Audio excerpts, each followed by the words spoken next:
ఆయనకు లేడికి లేచిందే పరగాని కేటీఆర్ ఏదనుకుంటే అదే అనుకుంటాడు. కల్వకుంట్ల రాజ్యాంగం అనుకుంటుండు.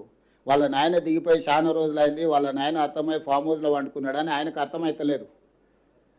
ఈయన చెప్పింది నిజమైతే వాళ్ళ నాయన ఎందుకో స్టేట్మెంట్ ఇవ్వలేదు. ఒక మైనర్ గర్ల్కి అన్యాయం జరిగితే లీడర్ ఆఫ్ అపోజిషన్ ఎక్కడ పడుకుండు, ఏడ నిద్రపోతుండు? బయటకు వచ్చి మాట్లాడడానికి ఒకవేళ శక్తి లేకపోయినా ప్రెస్ నోట్ అయినా రిలీజ్ చేయాలి కదా. పార్టీ మీటింగ్లో పక్క పార్టీ వాడు వస్తేనో జగిత్యాల పోయేస్తాడు. కానీ ఇంత మేజర్ ఇన్సిడెంట్ రాష్ట్రంలో జరిగితే ప్రధాన ప్రతిపక్ష నాయకుడు ఎక్కడికి పోయిండు? స్పందించాడా? ఆయనకు బాధ్యత లేదా? మీరు ఎప్పుడన్నా అడిగినరా ప్రతిపక్ష నాయకుడు ఏం చేస్తున్నాడు? ఒక మైనర్ గర్ల్కి ఇంత అన్యాయం జరిగితే స్పందించాలి, ఆ బాధిత కుటుంబానికి అండగా నిలబడాలి ప్రతిపక్ష నాయకుడు.